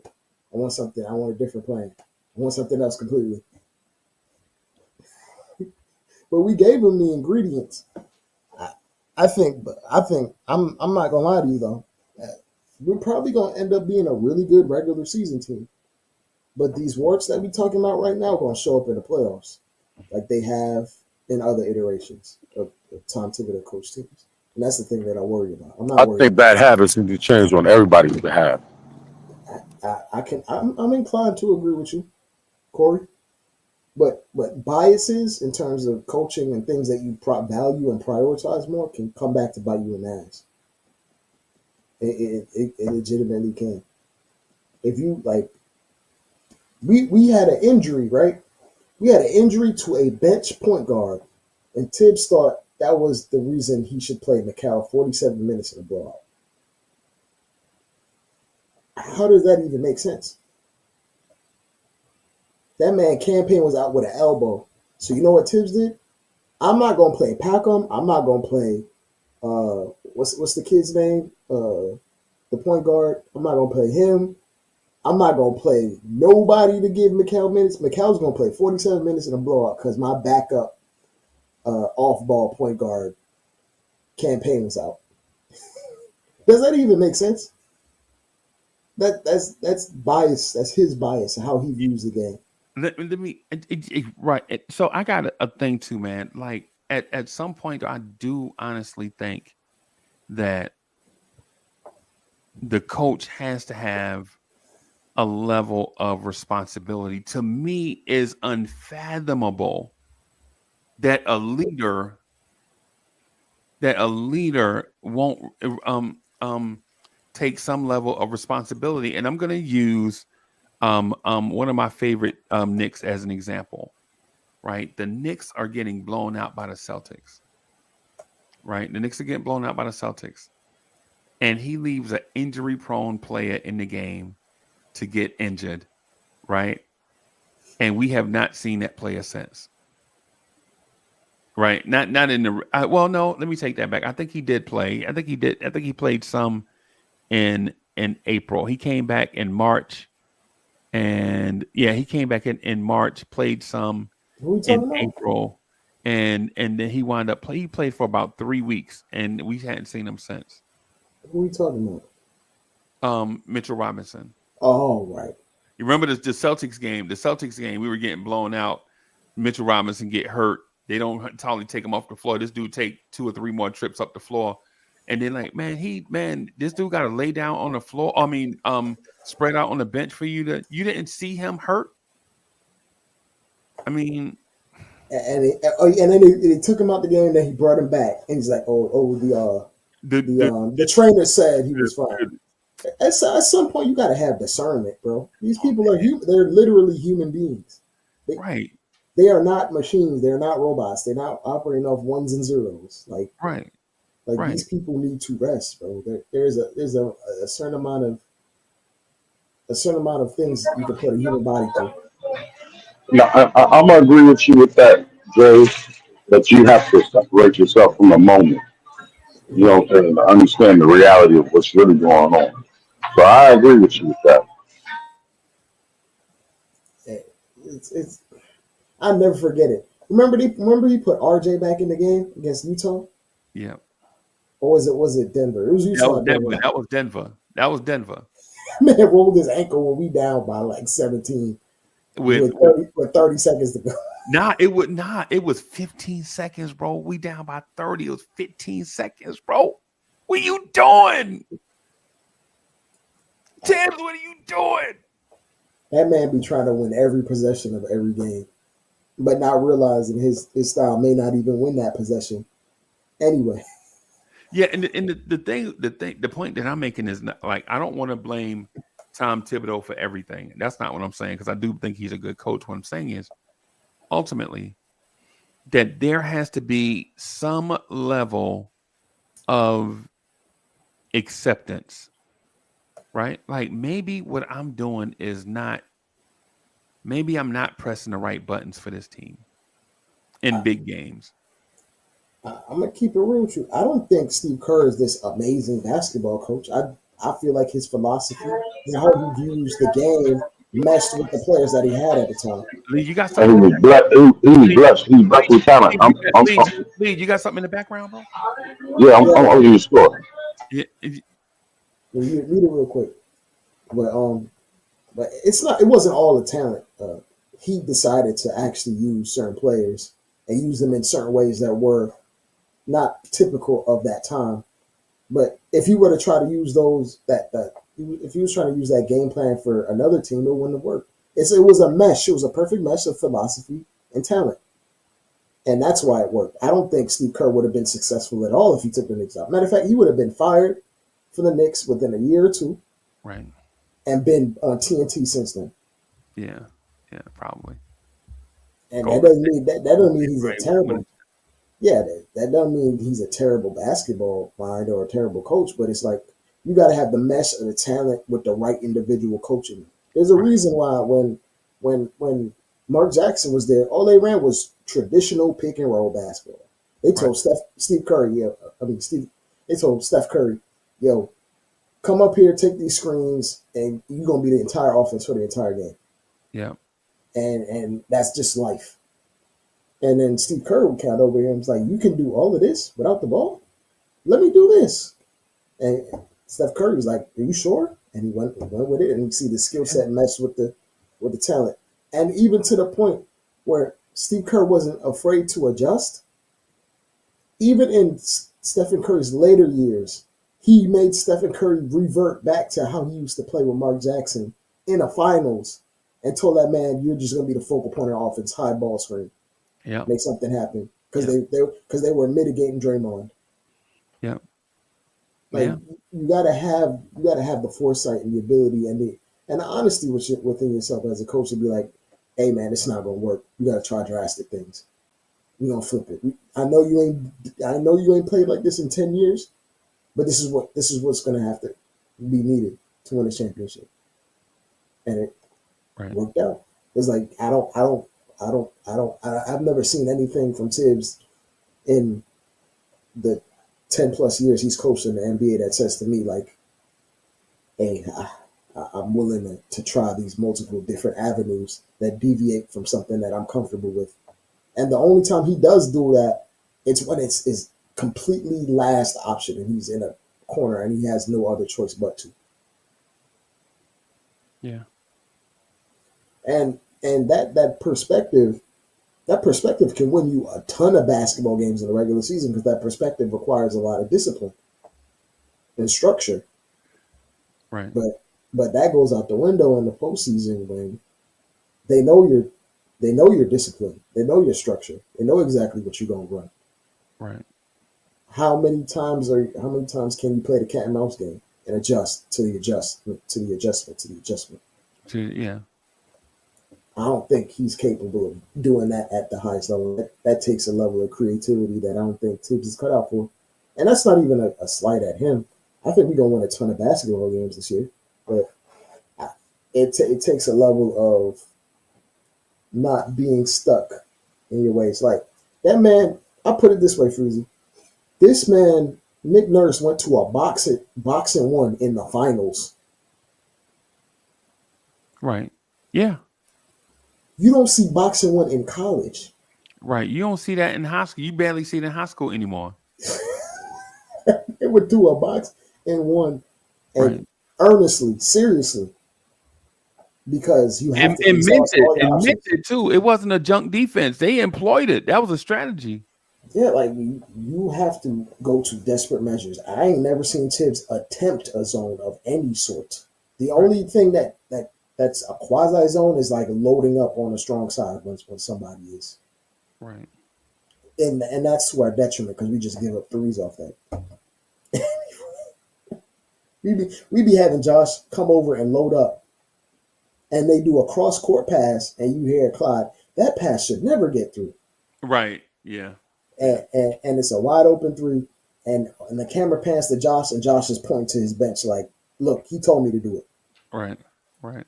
Right. I done seen it 3 or 4 times this year where they make a cross court pass. I remember Zach LaVine got one Right. against the Bulls. He threw a cross court pass, I think, and he hit a wide open three from the corner, and he points to the bench like, yo, the bench wants me to do this. Right. What can I say? Like, we gonna prioritize taking away the lane over open threes.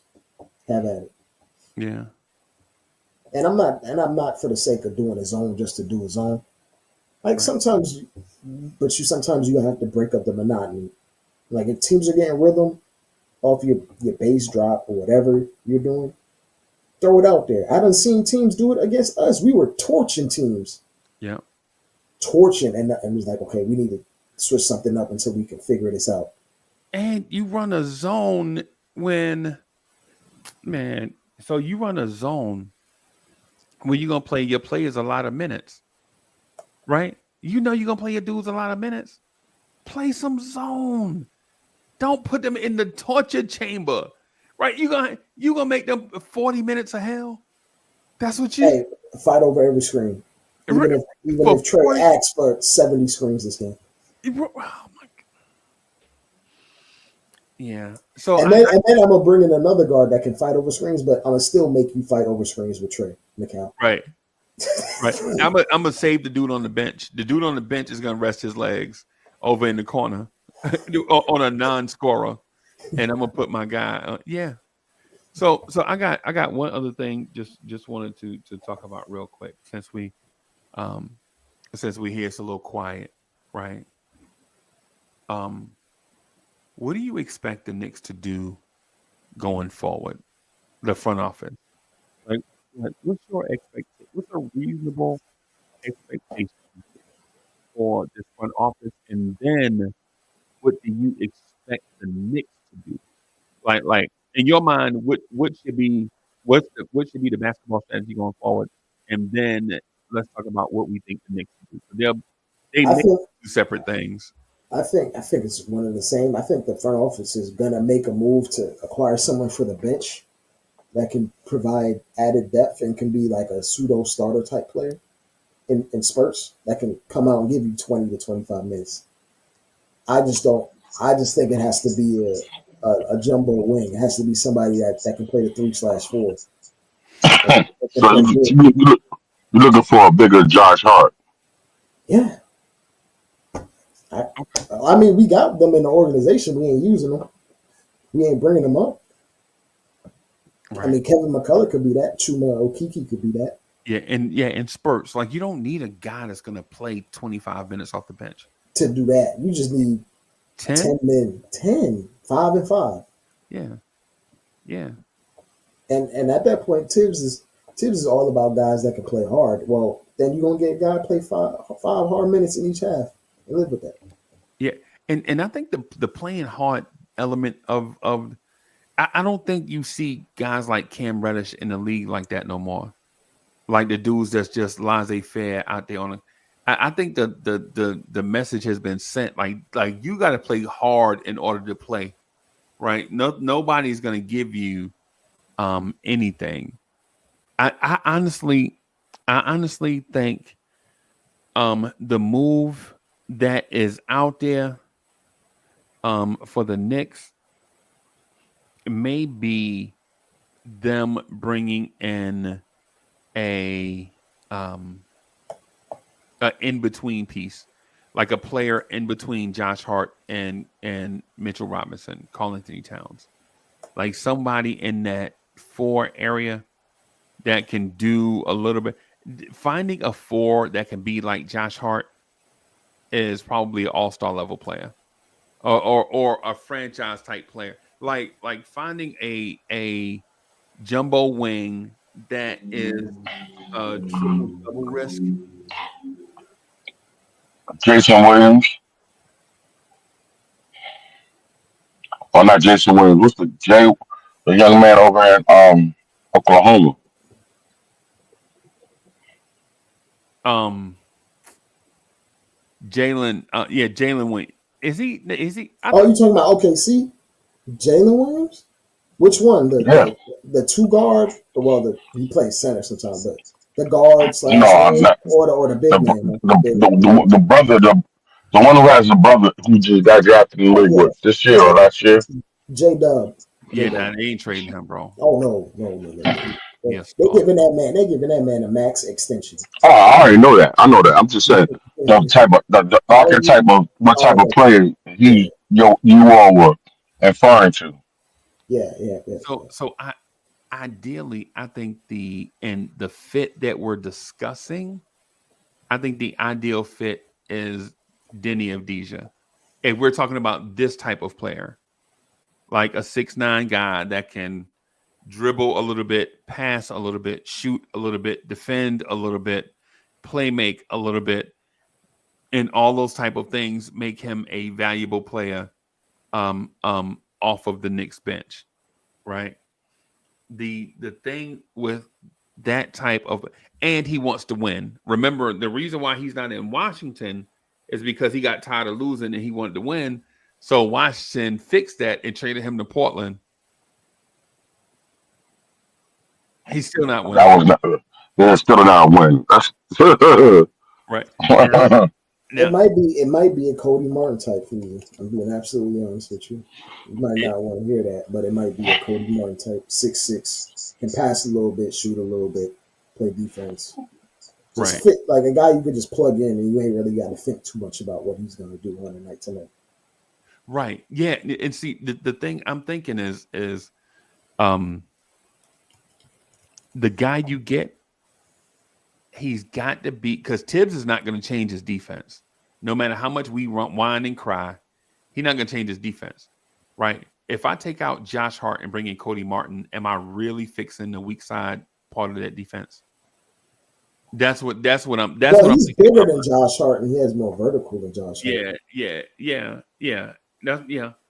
And But they used to, I think, but if he has positional basketball IQ, he's better weak side help defender than Josh, for certain. right.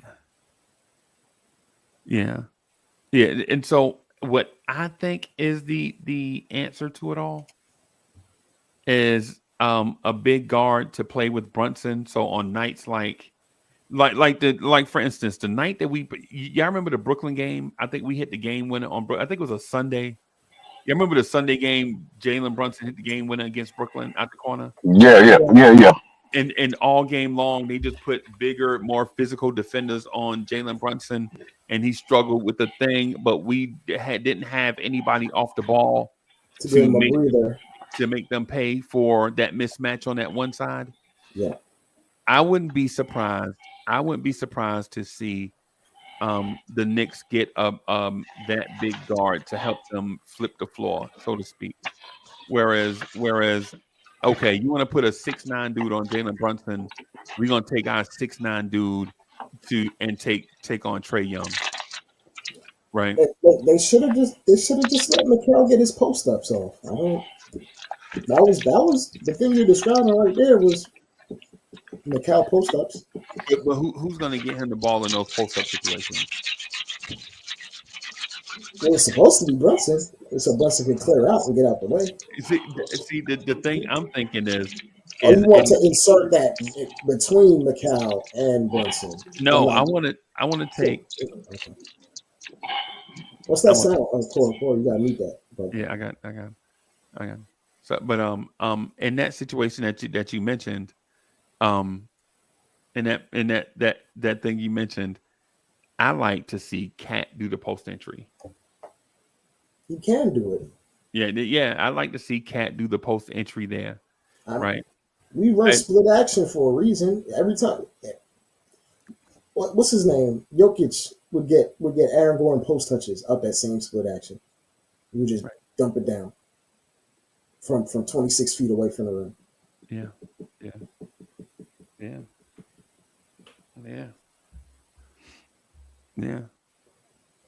So that's what I think the Knicks should do. I think the obvious trade is a big veteran guard, and I mean a big guard. I don't know how big. I would do D'Angelo Russell, bro. I know D'Angelo. How big is D'Angelo Russell? 6'4", 6'5"? 6'4", 6'5". But Tibbs would pass out with his defense. You desperate. Tibbs will jump off the Manhattan Bridge. And we watch him, and hire Ime Udoka. Before Tibbs hit the ground, Ime Udoka be at the press conference, bro. Before Tibbs splat, bro, we be like introducing. So and so number coach of the New York Knicks. Yo, and I ain't gonna lie to you. That's the only person I'll take over Tibbs right now. Yeah. I mean, there are a lot of. I understand there's a lot of good basketball minds. Like I'm gonna keep it real with you. The guy that might be an excellent basketball mind is someone we probably never even heard of or even anticipated. You never know who it is until they get a team that fits what they want to do, and they get to tee off with what he wants to execute. Right. Like if you looked up Corey, if you looked up Mark Dagnall's story, you'd be like, how is he even still coaching, let alone one of the best in the entire league? Right. That man was grinding for a decade in the G League. In the G League, bro. Making relationships. Alex Caruso, others. Like, you know what I'm saying? Others, like training these dudes how to do little things, nuance stuff, building relationships to the point where the players knew who he was and couldn't wait for him to get the job. Right? It's one of those things. We are not doing that, unfortunately. We're in a, or fortunately, Tibbs is our coach, right? Tibbs is our coach. He ain't going nowhere. I'm not trying to push him out anywhere. I want Big Dog to just win some big games, man. Like just steamrolling Brooklyn can't be. We can't live off just steamrolling Brooklyn anytime we feel like it, right? We need a more important game. Like Brooklyn, in the grand scheme of things, it feels good just steamrolling them because they are a rudderless franchise and they share the city with us, kinda. It's like we have 97% of the city, and they split their 3% with St. John's and Manhattan and all the other teams that are trying to find their way in the city, right? My thing is Tibbs, you got to be able to beat the Bulls, man, right? You got to be you watched your team snatch defeat out of the jaws of victory, right? All you got to do is just keep your hands up, right? The Cleveland game, right? The Cleveland. They made an adjustment in the second half, and we didn't make any, and they just rattled off things. And Josh Hart basically outcoached. Josh Hart outcoached all the coaches on the floor. Josh Hart is like, yo, in that Cleveland game, instead of us dribbling up for three, how about we attack the middle of their defense and kick it back out for three? Make them move their feet. You still get the three. You still get the three you want, right? You just don't dribble straight into it with a hand in your face, right? Josh Hart was like, I tell you what, I catch these passes in the teeth of the defense and just spray it out around the perimeter for three. Josh Hart leave the game, we go right back to Mikal Bridges shooting contested threes in the corner over Evan Mobley. You're like, what the fuck? What kind of offense is that? What are you doing? Like you barely shooting 30% now. You gonna wait till a 8-foot tall athlete with his hands up get in your face to shoot the three? I mean, Oh my come on. God! Come on, what are we doing? What are we doing? You know, it's like we work harder, not smarter. Right. That's been We gotta be able to beat. We can't say we're upper echelon and we can't get to that echelon. And if we get a hand on that echelon, we get blown out by a team that's on that echelon. No, we can't do. That's not how it works. You can't say you can compete with Boston when you get on the same floor with Boston, you get blown out. You can't say this is a 60-win team and Cleveland beat you, Detroit beat you. I mean, Brooklyn almost beat us, bro. The Brooklyn Nets almost beat the Knicks, bro. Almost blew a game. They made an adjustment and damn near won the game. And we know Brooklyn is bad, bro. We know Brooklyn tanking. Brooklyn right now is tanking for the number 1 pick. They'll probably get the 6th pick and draft a shooting guard. That's what Brooklyn do. Like Brooklyn will have a young talented player and just draft another dude in his spot. Right? That's Brooklyn. We already know what they do, and we almost lost to them, bro. Like we legit almost lost to Tibbs. You got to do better, bro. We gonna come out, stomp a hole in Orlando, and think everything's cool, and then mess up again. We got to be able to beat these teams in these high leverage games.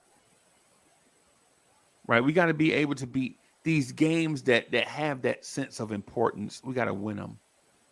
Right, that Dallas game on Friday night, let me know. That sent the red flag to not the loss to Utah, right? Because every now and then, an NBA team is gonna sneak up and bite you, especially if you're on a road trip, something weird, right?